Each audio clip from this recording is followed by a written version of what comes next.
Totoo nga kaya ang balita na inaabangan ng GMA7 ang pagbabalik ni Paolo Avellino? Ito ay ang pagkatapos ng matapos ang kontrata ng kapamilya aktor sa ABS-CBN. Simula pala ng pagpasok ng taon ay isang freelance na ang aktor at self-managed na ang aktor na si Paolo Avellino.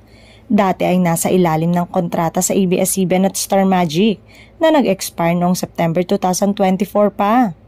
Bagamat hindi siya kasalukuyang nasa ilalim ng kontrata, nananatili siyang kapamilya at nagtatrabaho kasama si Kim Chiu.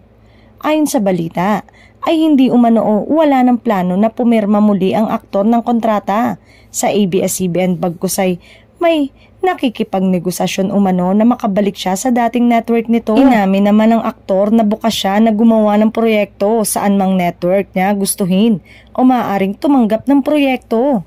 Samantala kamakailan ay inanunsyo na muling magsasama sila ng aktres sa isang serye sa ABS-CBN. Ibig sabihin kaya ay kahit wala na itong kontrata sa ABS-CBN at loyal at mananatili pa din sa poder ng ABS-CBN sa mga proyekto niya in the future.